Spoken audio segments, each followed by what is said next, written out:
श्रीगोंदा तालुक्यातील दुष्काळी परिस्थिती व अतिवृष्टी संदर्भात आमदार विक्रम पाचपुते यांची अधिकाऱ्यांसोबत आढावा बैठक पार पडली। पावसामुळे शेतकऱ्यांच्या पिकाचे नुकसानही झाले आहे, त्याचे पंचनामे करण्यासाठी शासन दरबारी पाठपुरावा करणार असल्याचे आमदार विक्रम पाचपुते यांनी आयोजित पत्रकार परिषदेत सांगितले। तसेच विविध प्रश्नांवर त्यांनी अधिकाऱ्यांसोबत चर्चा केली। मुळात म्हणजे काय होतंय, ज्या गोष्टी विरोध केला जातो, मुळात असं होतं की विरोधाला विरोध करणं आणि मुद्द्याला विरोध करणं ह्या दोन गोष्टी खूप महत्त्वाच्या असतात। मी माझीही त्यावेळेस तटस्थ माझी जी भूमिका आजही कालही होती, आजही आहे आणि उद्याही तीच राहणार आहे। शेवटी प्रकल्प येत असेल तर त्याचा मतदारसंघाला फायदा होणार आहे, पण प्रकल्प येऊन जर सर्वसामान्यांना हानी होत असेल तर त्याचा मी स्वतः विरोध करतो आहे। पण दुर्दैव असं आहे की जे विरोध करतात त्या कृती समिती आहे त्यांच्याबरोबर मी 3-4 बैठका केलेल्या आहेत। मी त्यांच्याकडनं एकदम रीतसर गोष्टी मागितल्या किंवा ज्या तुमच्या हरकती आहेत त्या द्या, आपण त्याचा पाठपुरावा करू। मुळात एकच गोष्ट 10 जणांनी 10 पद्धतीने सांगितली म्हणजे 10 मुद्दे होत नाहीत, हे दुर्दैव आहे। मी ज्या काही सूचना आहेत ते त्यांना त्या वेळोवेळी दिलेल्या आहेत, दुर्दैवाने त्याचा पाठपुरावा त्यांच्याकडनं होत नाही आहे। आणि शेवटी काय होतं, नियमाच्या पलीकडे समजा नियमात होत असेल तर एक लोकप्रतिनिधी म्हणून मी पण अडवू शकत नाही, पण नियमांचं उल्लंघन होत असेल, जर त्याचं नुकसान काही कोणाला होणार असेल तर 100% याच्यावरती ॲक्शन घेतल्या पाहिजेत। कारण सिमेंट प्रकल्प आल्यानंतर म्हणजे जे मांडलं जातं आहे किंवा तिथं तुमचे काय म्हणणार पॉन्डॅश वापरली जाईल, त्याची रिॲक्शन होईल, मुळात तो ग्राइंडिंगचा प्रकल्प आहे। तर मी त्यावेळेस कृती समितीलाही सांगितलं होतं की तुम्ही ग्राइंडिंग प्रकल्प व्हिजिट करा। जे प्रकल्प ह्या शेवटी काय असतं, ॲपल टू ॲपल कंपॅरिझन हे खूप महत्त्वाचं असतं। आपण ज्या गोष्टीला विरोध करतो आहे त्याच पद्धतीची गोष्ट, त्याच पद्धतीचा प्लांट कुठे कुठे चालू आहे। गरज असेल तर मी तुम्हाला वेळ घेऊन देतो, तुमची इच्छा असेल तर मी सुद्धा यायला तयार आहे, पण जिथे ह्या प्रकारचा प्लांट चालू आहे अशाच ठिकाणची आपण माहिती घेतली पाहिजे।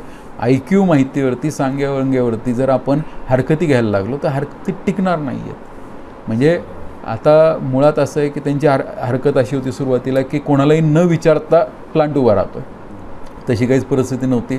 ज्यावेळेस एन्व्हायरमेंटची कमिटी आली, मी स्वतः अधिकाऱ्यांना इन्स्ट्रक्शन दिले होते माझा एक लोकप्रतिनिधी म्हणून की जे काय करायचं तुम्ही नॉन बायस करा, कोणाच्याही बाजूने विचार न करता।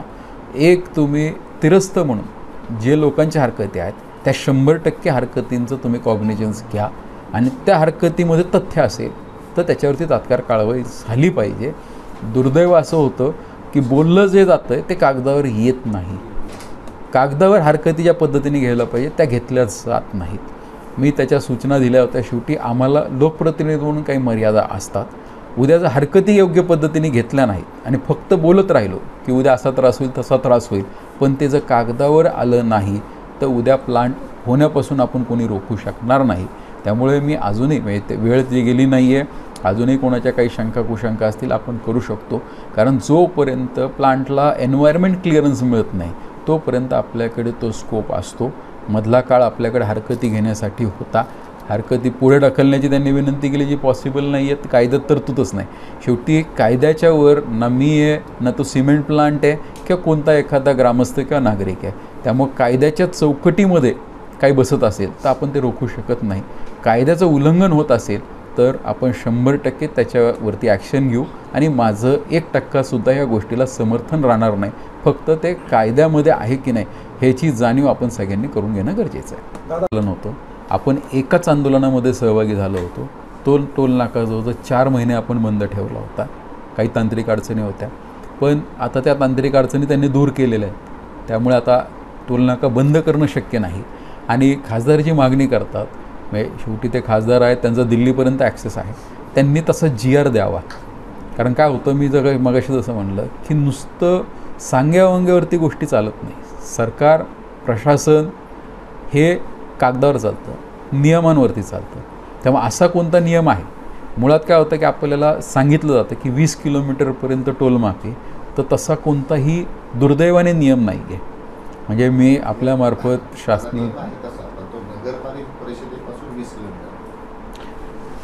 जिथं टोलनाका आहे त्याची आपण चर्चा करतो, तर त्या टोलनाक्यापासून 20 किलोमीटरची मागणी आहे। ह्या मागणीसाठी तसा कोणताही नियम नाही आहे। तसा कोणता नियम असेल तर आपण GR द्या। मी स्वतः म्हणजे राज्यच नाही तर केंद्र स्तरावरती हा मुद्दा घेऊन जायला तयार आहे। दुर्दैवाने मी जी काही मला माहिती आहे त्या माहितीमध्ये मला असा कोणताही नियम समोर आला नाही. त्यामुळे आपल्याला प्रेशर टाकतात. शेवटी मागणी करताना ही रास्त असावी आणि ही कायदेशीर असावी. बेकायदेशीर मागण्या पूर्ण होत नाही. बेकायदेशीर मागण्या करायचं म्हटलं तर स्टंटबाजी उत्तम करता येते. आम्हाला स्टंटबाजी करायची नाही किंवा करण्यामध्ये रस नाही. आम्हाला लोकांचे प्रश्न सोडवण्यामध्ये रस आहे. प्रश्न सोडवायचे असतील तर नियमात सोडवावे लागतात. नुसतं स्टंटबाजी करून मार्ग निघत नाहीत. जनता आवाजसाठी प्रतिनिधी किशोर मचे, श्रीगोंदा.